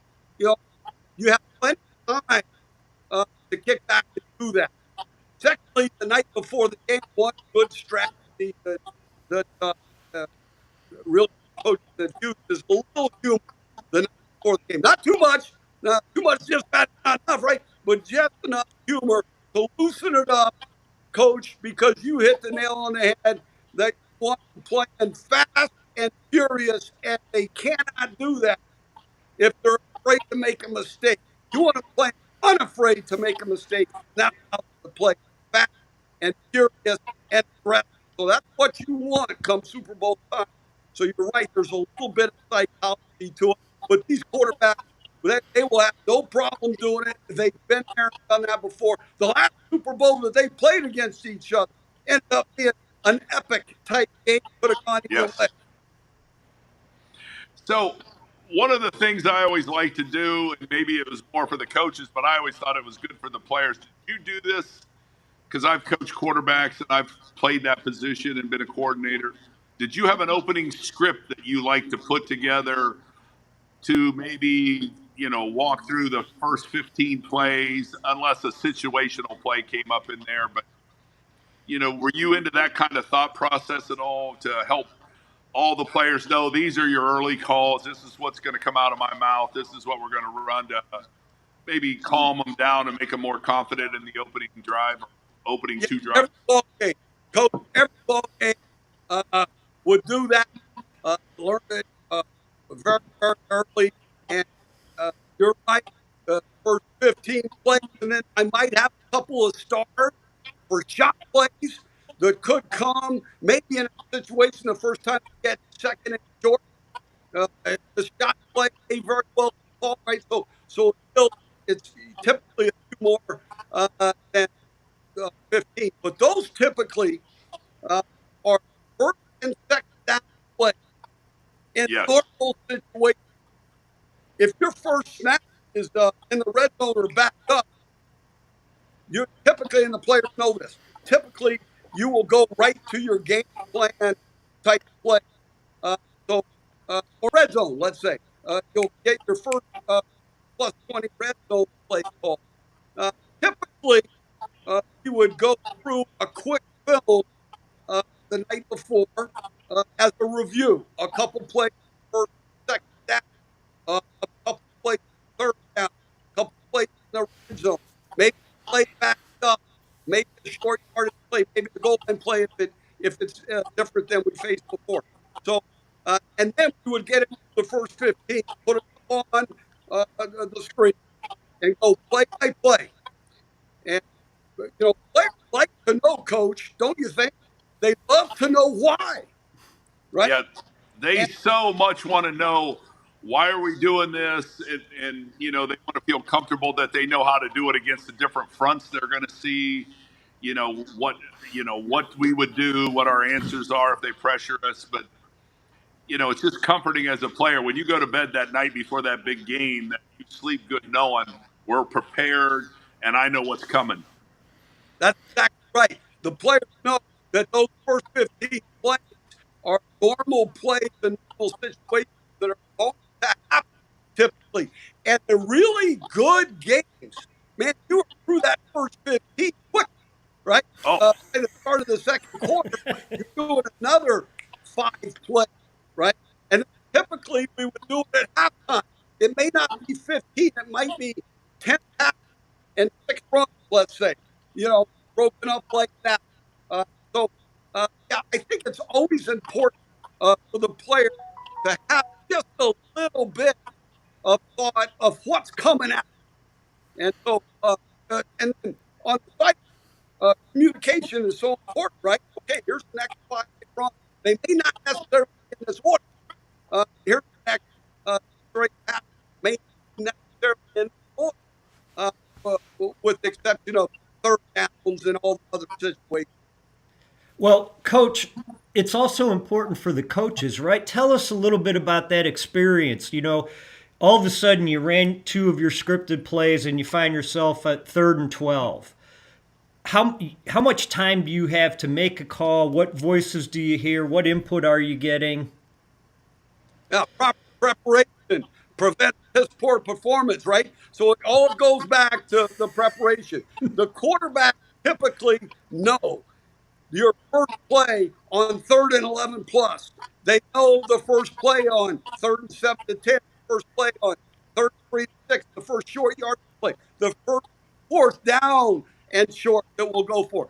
That typically has already been decided, and then usually, usually the day before, after the walkthrough, the day before all, you'll have a little quarterback meeting, and you'll go through the game plan piece by piece, and you get a really good feel on what the quarterback really like. So I'll give you, for instance, 37-10. What do you really like here? You've seen them, and so you and the quarterback typically will go, okay, this is the first play. What do you not like? Is there anything you feel uncomfortable with? Because typically you've got enough ammo in a singular game plan that what one or two plays will have absolutely nothing to do with the ball game. And if that makes the quarterback feel more comfortable, all right, that plays out. I've been thinking about it too much anyway. The results typically are a little bit better. Yeah, because you want to call the game through the eyes of the quarterback.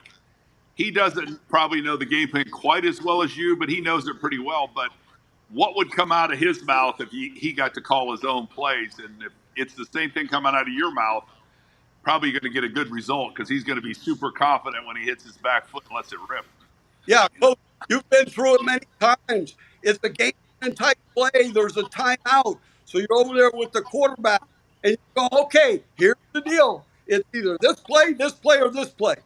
And that quarterback speaks the play, boom, because he'll make it work at a high percent rate. If he believes in the play, that's the play he wants. Rather than and then you go coach play. If the quarterback is asking about a play and you can tell like that, go, let's go, and typically it works. Oh, no question.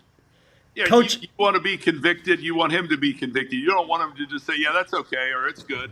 I mean, then you know he doesn't really like it. He just doesn't want to say no. But the point I was trying to make, Rob, so our listeners know, is there's so much of football that's choreographed. So much of what goes on has already been decided long before it occurs in the game. Now, as the game evolves into the second half, the fourth quarter, the scripted parts, the choreographed parts tend to have run their course, and now you have to make adjustments because there's two things. What did you prepare?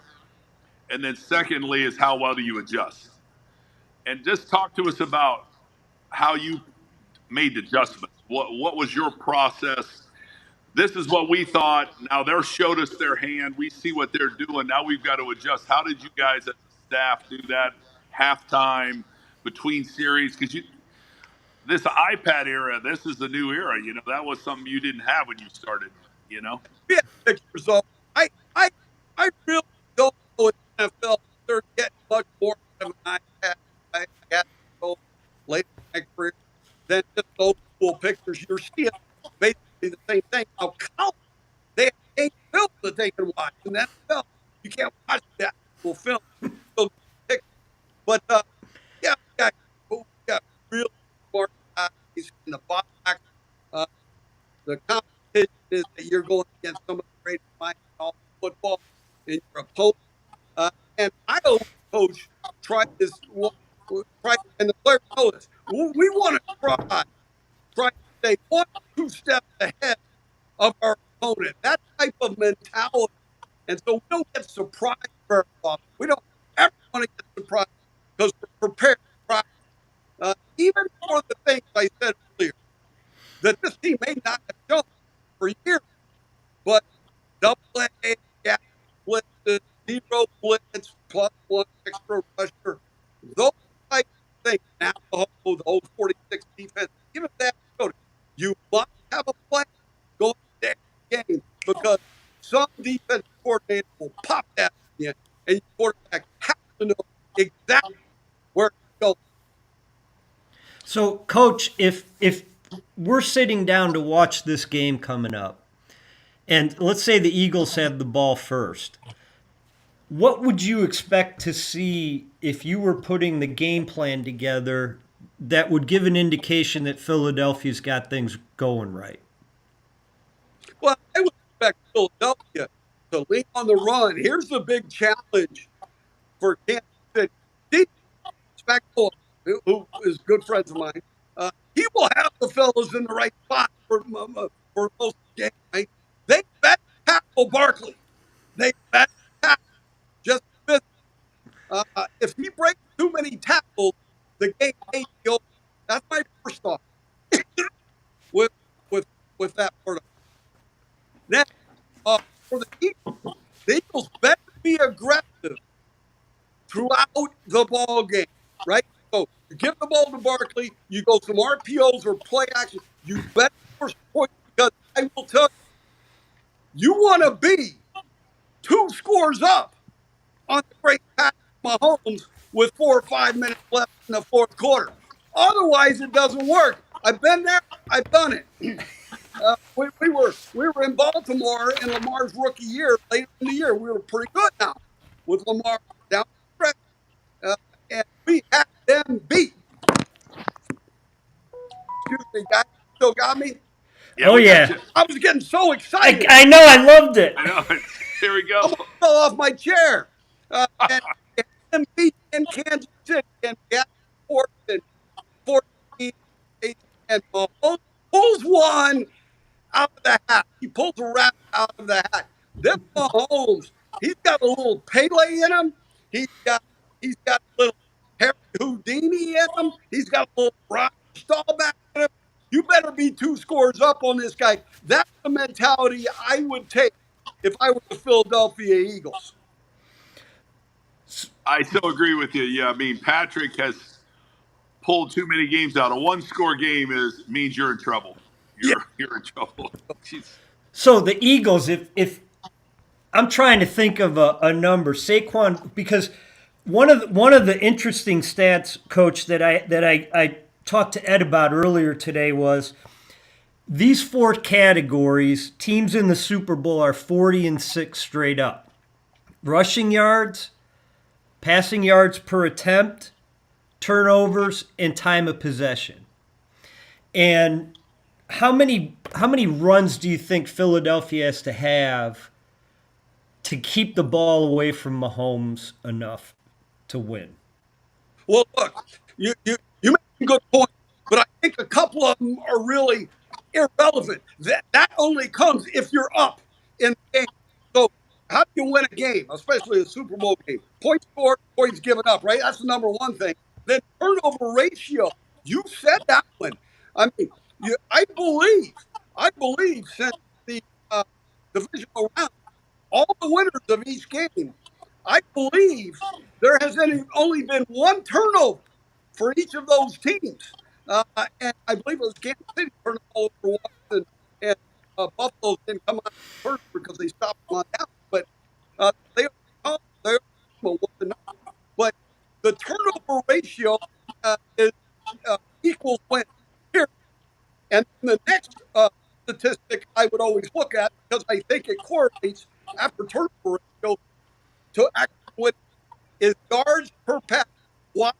Because NFL game pretty short. You need chunk. You need touchdown play typically to win the game. Now, there are some outliers. There's some outliers out there, but typically you need some big plays. That I would look at the chunk plays, the plus 20 play, and the team has 6 or 7 to the opponent team, 1, 2, or 3. Typically, that team has won the game, got 6 or 7 big plays, plus 20 plays. So those were the things I would look at. And then I would look at number of plays rather than time of possession. Because some teams will play fast, some teams will play slow. Most of the time it coordinates. On occasion it does with the number of plays. And then the third down, the best games I ever had, Coach, were when we were 4 for 6 on third downs. We just didn't have many. Why? Because you're getting some plays on first and second down when you're getting touchdowns. You know. So, but yeah. So the time of possession, I would look at the number of plays a little more. Rushing yards per play is important. Not quite important as yards per pass attempt, but it is important. Why control the game? Situationally, when you're up by 2 scores, you dominate the game with a rushing attack. So if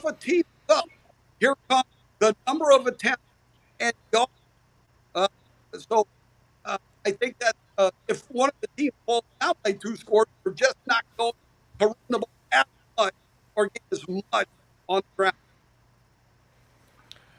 You know, I think for Philadelphia to be successful, balance will probably be the key for them.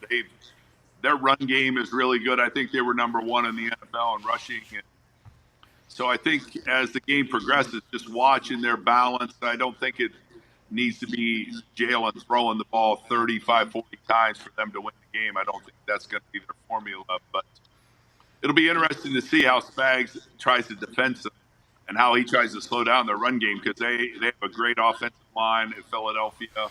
Stoutland does a really good job with those guys. And then Saquon is an exceptional. I mean, he's a freaky athlete, as you know. Yeah. But what are your thoughts about that? I mean, because balance, you've been where you've had to be heavy run on teams, heavy pass on teams, and then the teams that have been the best are usually balanced, that they have pretty effective in both areas.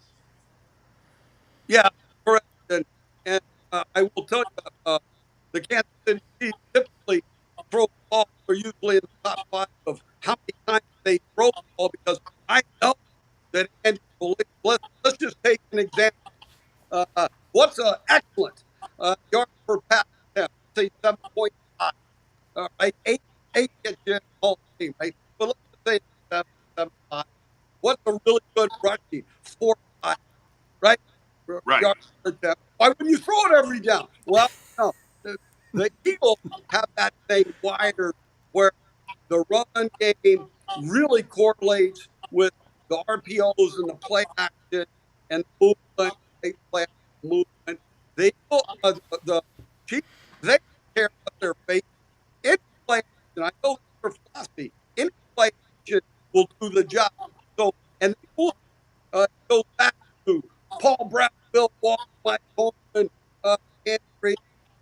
It goes back to them, where you score in the NFL, you win.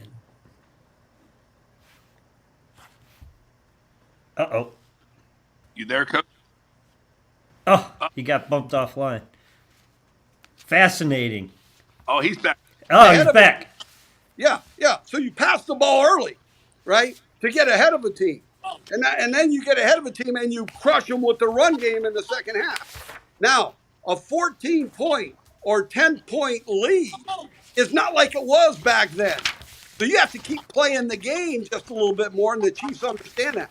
Yeah, the Eagles are more, if the Eagles can run the football on a consistent basis, they have a chance to win the game. So you know that Spagnuolo knows this. So he's going to load it up and force Jalen to throw the football just a little bit more than the Eagles may want to. And if Barkley can break tackles and the Eagles can run the ball just a little bit, they've got an excellent chance to win the ball game. You know, one of the things that's interesting about this game is that both quarterbacks make a lot of plays with their feet. They know how to extend plays. I think Philadelphia probably runs more called quarterback runs than Kansas City does, but Patrick makes a lot of plays with his feet, extends plays. He converts a lot of third down. So how many times do you think he'll carry the ball himself in this game? I mean, Patrick, you think he'll have 8-10 carries just by the way the game plays out because he's trying to make plays? Yeah, most of that, Coach, as you know, will depend upon how many times the Eagles play man coverage without a spy or something like that, right? Yes. Because Patrick will take advantage of defenders with their backs turned towards them. And a spy, if you're going to spy either one of these guys, that spy better be faster than Jalen or Patrick. And the best spy, that's the problem. Faster, it's like a wasted player, right? Boom, boom, little joke and they're gone, right? So, and then I think against both of these style of quarterbacks, they're in the same umbrella, but they're quite different within the same style. Is a spy, and once that quarterback moves, it triggers the spy for a rush to cover on the quarterback, and it forces that quarterback to throw the football just a little quicker than he may have had to do without rush to cover type of spy player. So I would say Patrick runs the ball a little bit more if the Eagles are playing more man coverage. Zone coverage, he'll probably run a little bit less and less per carry. All right, so here's something that is always going to be intriguing in this game because I think it's going to be pretty close. And you talked about red zone. It's hard to score in the red zone against these defenses. Fangio's defense and Steve's defense are really good. The thing that I want you to talk about to our listeners, cover zero blitz and what you like against that and what that is, because cover zero blitz means they're bringing the house. They're bringing one more than you can block. And I've seen Spags do that a lot this year when their backs against the wall when they need to stop. And I've seen Vic Fangio do it too. So both teams will have a plan for cover zero. But what did you like against cover zero blitz when you get down there in the high red? Yeah, first, Coach, you said it. Both of these coordinators, you got to have some guts, right, to be a defensive coordinator. Both of them have guts. And the guts aren't going to disappear just because it's the Super Bowl, right? They will zero blitz you. That means, like you discussed, zero plus an extra rusher. It's man-to-man everywhere with no help, right? And the defense, because of their one unblocked rusher, is trying to get that quarterback to throw it quicker and disrupt the timing quicker than a quarterback wants, disrupt the timing, ball falls incomplete, those type of things, right? All right. So, but on offense, you tell your offensive squad, the quarterbacks understand this, there are more touchdowns thrown against zero blitz +1 than any other coverage. So bring it. Let's go. That's the mentality you have to have. Right? And so, yes, that both offenses will be well prepared for any play that they're going to call against zero blitz. In fact, both Jalen and Patrick may, if they can sniff it out, because they've had 2 weeks to get some tendencies on this, on their opponents, right? If they can sniff it out, they may one word audible. So the defense can't check out of the zero blitz. One word audible to get the play that they want against zero blitz +1. That's going to be fascinating to see, especially in the big red zone. And as you said, Coach, down into the red zone. Yeah, I think that'll be a big key because I just watched the Chiefs and Andy Reid, and he always has a play ready. Patrick got to it in their last game. Heard him a couple times there with their zero blitz. The thing that people don't understand is that free blitzer may not be able to tackle these two guys. He may be free, but these guys are good at setting him up, and they know who the free player is. These quarterbacks know who the free hitter is. Yeah. And they'll juke the guy. They'll set him up and then make him miss. Boom. And then, and all the defenders are then looking. You're in trouble on defense if that happens. So that's the game inside the game. But I know we'll see zero from both of them at some point when they need to stop, when they need to put some pressure. Coach, you get to the last game, the Super Bowl. You may not have, maybe you held Mahomes back from running or Hurts from running. Is everything on the table for this game? Yes. You don't save anything, either to get to the Super Bowl or in the Super Bowl. I learned this when I was about 8 or 10 years old. Save nothing, right? But you're trying to win the ring. So if you want to save something for like the fourth quarter and then you never get to it, what's the use of having it in? Man, everything's going to be available. And, Coach, you mentioned it. You know, Mahomes, there's not a lot of called runs. Most of their called runs are specifically designed in a situational type of thing during the game, a 3rd and 2, right at the right time in the big red zone. You know, very, very structured. I wouldn't be surprised if Patrick runs some called quarterback runs or some read option, maybe 1 or 2, not many, more than he's accustomed to during a regular season game. I would not be surprised if Jalen runs the football a couple of more times on some of these RPOs or quarterback runs that are just called. So, yeah, and because it's the Super Bowl, you're doing everything possible to win this ball game and get that Super Bowl ring on all the players' fingers and your teammates' fingers. And no holds barred, save nothing. In fact, I know Andy's philosophy. If you're going to run what some people call a trick play or a special type of play, you want to do it before your opponent does it, right? Absolutely. So typically, those come early in the ball games. Whether either team will do that, I would likely think that the Chiefs, just because of their philosophy, will do it. You know, Andy embraces creativity. He embraces Patrick Mahomes' creativity. He embraces Kelsey's catch and lateral. But he'll go, okay, look, and if you're going to do that in a game, well, let's get some practice at it. They'll go practice those really, really creative type things. So, yeah, I would expect the Chiefs, if it's a special type of trick play, for the Chiefs to do it early in the ballgame. I agree. You'll see something out of Andy. They'll have some creativity. They'll do something that they haven't shown, or maybe they did it back early in the season that they really like, that they think will be good against them. But he knows they got to do that to create some explosive plays, like you said. So you've got really a couple philosophies, right? Offensively. Right. You've got one way over here. Do very little, do it exceptionally well, do it better than anybody else in the run game and the pass game. Now, you better have a couple things if you're going to do that, and it will work. You better have every counter move to everything you do, and you better have a really, really smart quarterback, because it falls in his lap every single play to get that ball club into the best play, right? All right. And then you've got this other philosophy way over here where you keep your opponent off balance. And how do you do that?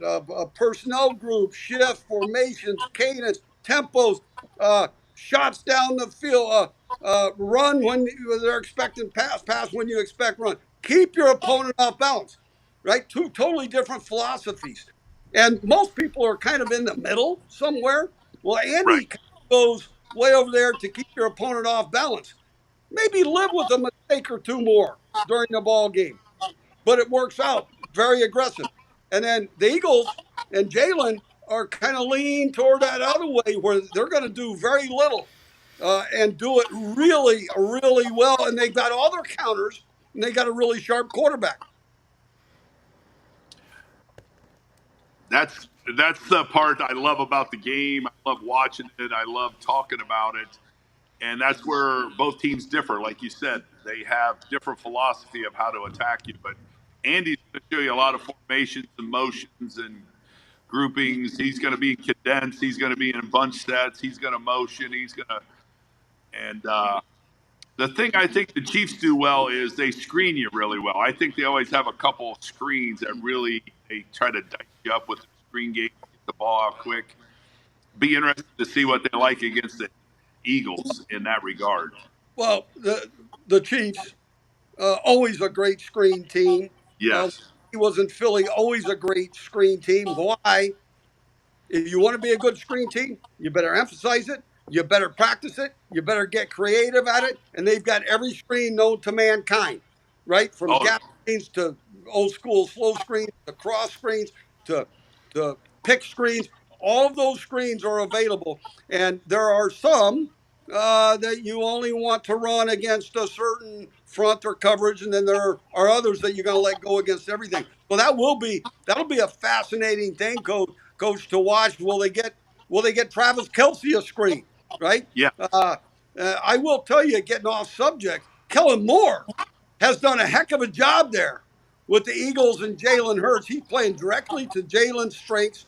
He's utilized the runner that they got from the Giants, Barkley, who I think is just an extraordinary type of back. He's utilized him just beautifully, especially down the stretch and into the playoffs. He's done a great job.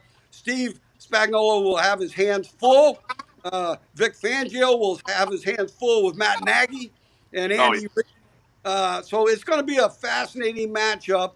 And once again, the Eagles' philosophy better be we need to be 2 scores ahead with 4 or 5 minutes left.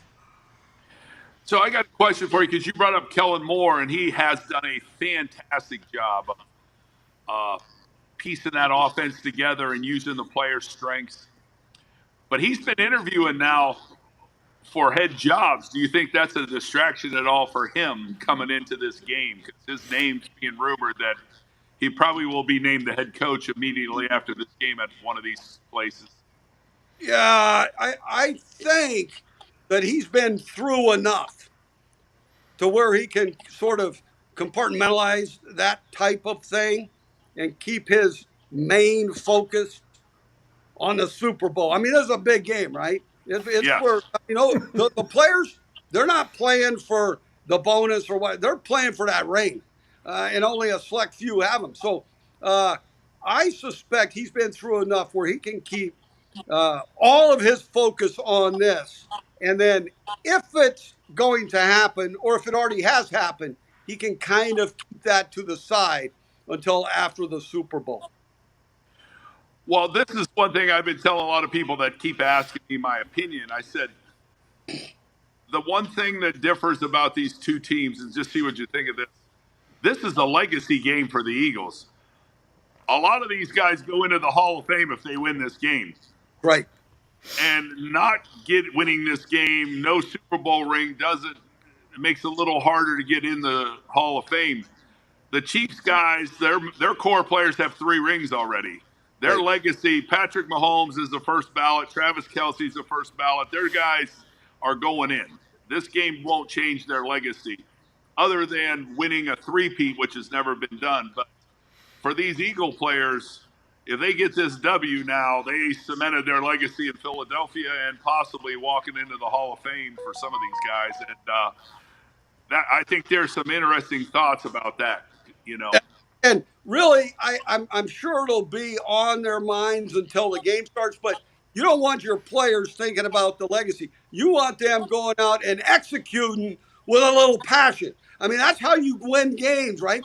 And so I suspect after the first play or two that the fellas are in individually, that all that emotional buildup and the legacy and all that sort of disappears, and are focusing on doing their job in the ball game. Coach, if we were going to sit down and play this game and coach against each other, and you had first pick of the offenses, which would you take?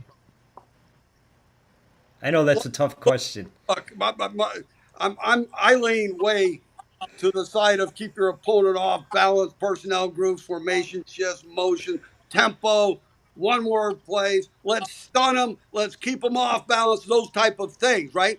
Rather than allowing them to dictate what you're doing, with too many RPOs. There's defenses, if you've got an RPO, they can force you to run the ball or force you to throw the football just by schematics, right? So I lean way that way. So certainly I would take the Chiefs, but I will tell you this, quarterback Jalen Hurts for the Philadelphia Eagles, I think he's something special too, because I got to know him when I was coaching him as a rookie. This man is built to play quarterback in the National Football League. I think he's proven that over the past several years. We talked about preparation earlier, Coach. This young man, I got excited again talking about her. This young man would be in the offices. Now, this was during COVID and all that. At 11 o'clock at night, getting a little extra fill. I mean, midnight, I'm going, hey, partner, you think sleep is important? I think you need a little sleep. We're up early tomorrow with the early morning practice. He goes, sleep is secondary to me, Coach. Preparation's the most important thing. So that's how Jalen Hurts is wired. This man will be ultra prepared for every game he goes into, and certainly a Super Bowl game. Oh, there's no question he's a pro. You can tell. I love his comments he talks to the media every week. I mean, he's just such a pro, and he always puts the team and what's best for the team. He never talks about himself. He never, he's just. I just like how he leads, how he runs that team. He's done a great job there. Yeah, Coach, I do too. There was a time, probably, I don't know, middle of his rookie year. He's in the office, and we were having a little discussion, a little general discussion. And I said, look, Jalen, you can allow your personality to show if you've got one, because, why? Because he was so focused on his preparation. He hadn't played much up to that point. Right. He was so focused on getting himself prepared that he was not allowing his individual personality to show up much. Now, once you name a guy as a starter, Coach, you've been through this. Their real personality shows up because they're the man now at any position, yes, but especially the quarterback position. And he's done a brilliant job of that. He's led his team to 2 Super Bowls, in a very short period of time.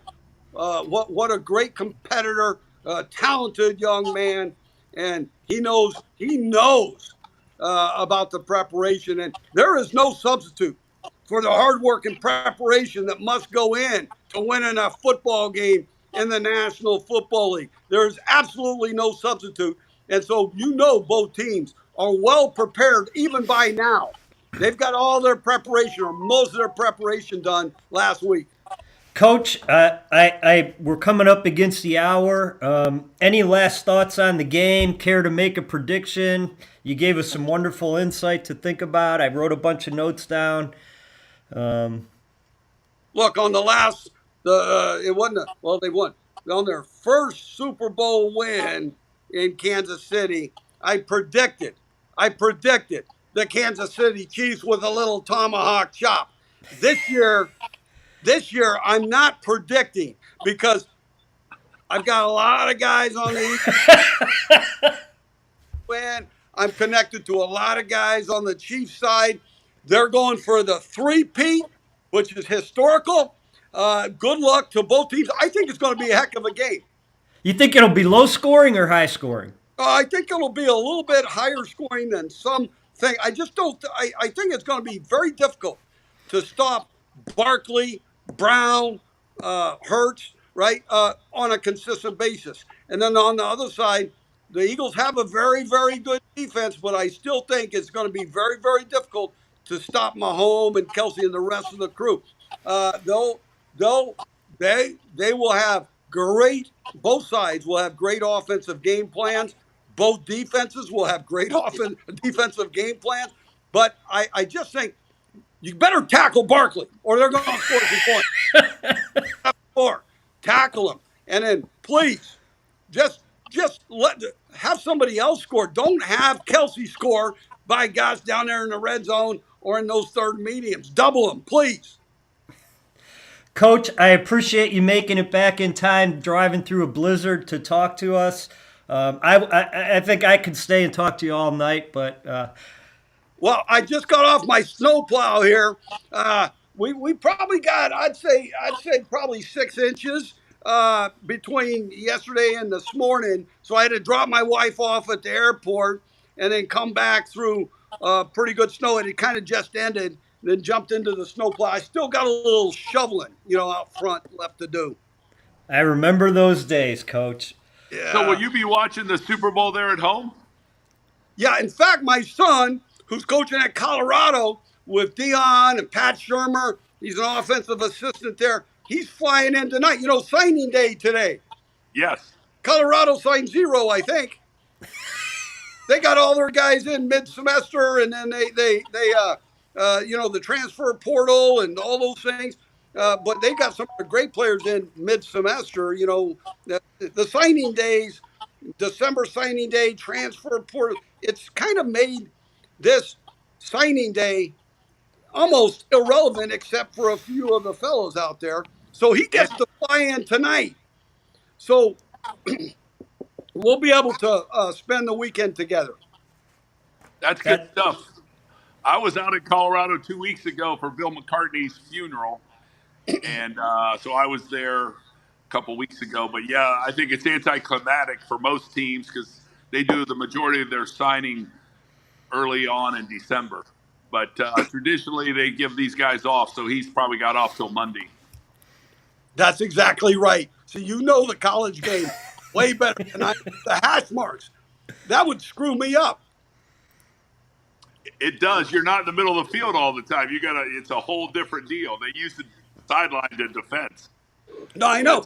Like in college, virtually every play is a hash mark based play. You know, you're going to run it either into the boundary or to the field. So, but in the NFL, I would usually have there might be 6 to 8 that either I really wanted to run it into the boundary or really wanted to run it to the field. That's it. In college, virtually every play. Yeah, I agree. Yeah. Well, Coach, we appreciate you coming on, man. You have a great week. Enjoy your son. Have fun with him, and enjoy the Super Bowl. We will. All right, Coach. Thank you so much, man. Appreciate it. All right. All the best. Wow. What can I say? That was good, wasn't it? Coach knows more football. I mean, he's forgotten more than I'll ever know, but what a lot of insight there. We were blessed to have him. I'm looking forward to this game, Ed. I know you've got a rooting interest in the Chiefs, but when it comes time to the game, do you have an opinion on what it's going to be? Yeah, I'm going to lean with the Eagles. I'm going to go with the Eagles, and my thoughts are their run game, their balance, and the fact that they haven't won a Super Bowl recently. And so I think they're going to be hungry. I think they're going to be a little bit chippier, and they're going to find a way to win.